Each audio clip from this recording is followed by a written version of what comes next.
marketing message. Now, the first part of this process, some people may think sounds like creating what's known as an elevator pitch or an elevator speech. Years ago, I used to teach that process, and I don't do that anymore with my clients, and I don't teach it, and here's why. An elevator pitch or an elevator speech is that canned 30-second, here's what I do phrase that you memorize, and when someone asks you what you do, you play back the tape. The reason I don't like that is it sounds like you're playing back a memorized tape. It doesn't sound authentic, real, and genuine.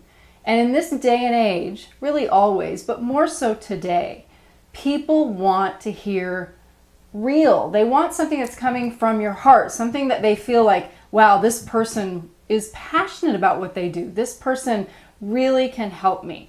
They don't want to feel like they are being schmoozed or being marketed to. And to uncover what you do and how to talk about what you do in a way that's very genuine, in a way that you don't have to memorize.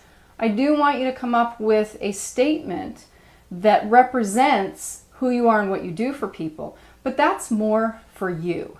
Once you really know that in your heart, you can answer that question, so what do you do, very easily off the cuff whenever someone asks you, without feeling like you have to play back a memorized version of something.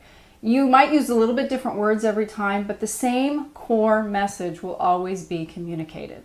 And that's really the goal here. So for example, as the business stylist, I know that what I do is I help people package their business, their brand, and their services so that they can create a business that they enjoy, that fits them, and that's profitable.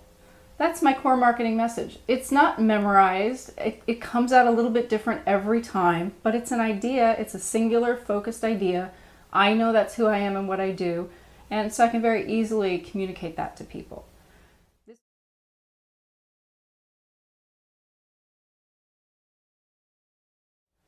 This core marketing message is your umbrella message. It's kind of like the overarching umbrella of who you are and what you do in your business. That's the first step that we're going to go through. Then we're actually going to break it down into marketing copy, because you're going to need copy on your website. If you create a brochure or a flyer or any kind of marketing that you create, you're going to need to know what words you're going to use. And I don't want you to have to reinvent the wheel every time you go to create something. I also want to make sure that you know that the marketing copy that you're using addresses the pains and desires of your ideal clients and the outcomes that they would like to achieve.